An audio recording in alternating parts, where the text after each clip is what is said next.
عسلامتكم. صدقوني ترددت برشا باش نعمل هالفيديو هذا فيما يخص وللأسف اللي صار مؤخرا، لكن هالفيديو هذا لا للبوز ولا باش نحاول زعما هكا نحسن صورتي. الناس تعرف محمد جبالي ومسيرة محمد جبالي. داير الموضوع هذا كان ترجعوا للبرامج الإذاعية والتلفزيونية اللي حضرت فيها وتجبد موضوع الطلاق وما حكيتش فيه، فقط قلت لهم صحيح وقع الطلاق، لكن هذيك صغاري وما عندي مزيد على الموضوع هذا.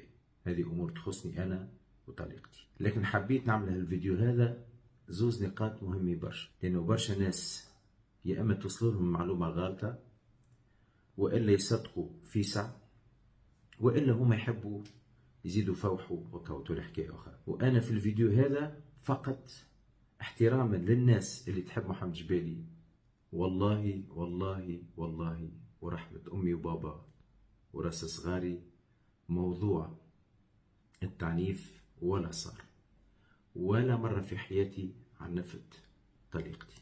هذه نقطة. الموضوع الثاني فيما يخص الفيديو، برشا ناس علقت قالوا علاش تحكيوا في مشاكلكم في المباشر وفيسبوك وناس تتفرج.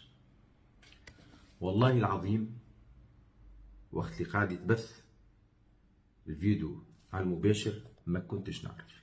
صحيح شفت طليقتي قاعدة تصور بالتليفون، لكن في بالي قاعدة تصور للتوثيق لها هي، كما أنا صورت الأثاث للتوثيق. واللي حكيته ذاك ما في باليش والله العظيم، وأنه قاعد في المباشر. كان تلاحظوا في الفيديو اللي هبط في الأخر جاني تليفون قال لي محمد راهي قاعدة تعدي فيك لايف. كان لاحظته بعد ما علقت التليفون مشيت بشوية بشوية باش نحيت التليفون وتقصر لايف. الفيديو ذاك انا شخصيا اللي انا فيه للاسف شفته يمكن مرتين باش حبيت جوست نعاود نرجع نشوف شنو اللي صار، وما حبيتش نعاود نشوفه خاطر مش حلو اللي صار فيه. نتاسف ونعتذر اولا خاطر اللي يهمني اكثر سامحوني هما ابنائي وولدي الكبير للاسف اللي كان حاضر على الشيء اللي صار، لكن ما هوش بيدي انا للاسف. نعتذر منه، ولدي صغير ان شاء الله ما شافش. ونحب نقول حاجه اخرى للناس اللي ساهمت وبارتاجات باش خذا اكثر رواج الفيديو هذا. انا نشكي بكم من ربي، انا نجم نشكي بكم للحاكم، وفما قانون يعاقب على كل انسان يشهر باي شخص اخر، لكن انا كما قلت باش نشكي بكم لربي وما نسامحكمش، لانه انت عندك اخت وعندك خو وعندك عائله. عيب برشا ناس على اللي عملتوه. ما نعرفش علاش لهالدرجه تفرحوا كي تحكيوا على مشاكل الناس. كل عائله فيها مشكل. نعاود نقول والله نسامحكم. ما نحبش نطول عليكم برشا، فقط كما ذكرت الفيديو هدايا لا لتحسين الصوره بتاعي ولا نحب نستعطف ناس ولا خايف من حد. انا خايف من ربي، احتراما كما قلت للناس اللي عطاوني ثقتهم ويحبوا محمد جبالي ويحبوا ديما يشوفوا محمد جبالي في التصويره اللي تعودوا بها يشوفوا محمد جبالي. وفي الاخر نحب نقول ان شاء الله كل زوز يعيشوا مع بعضهم ان شاء الله متهنين، ولا قدر الله ما تفاهمتوش وباش تطلقوا مش لازم توفى بعداوه، وخاصه كي يكون فما صغار بيناتكم. علاش من الاول تكون فرحه ومن بعد تولي عداوه وحرب؟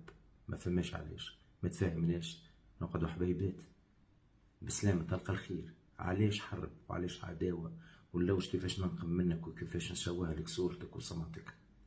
هذا النجم نستغناو عليه. نقطة أخرى ميسالش مهمة، واللي باش يلوموني يقول لي محمد هالفيديو زايد وما حققش، نقول لهم ما يحس بالجمرة كان اللي يعفس عليها.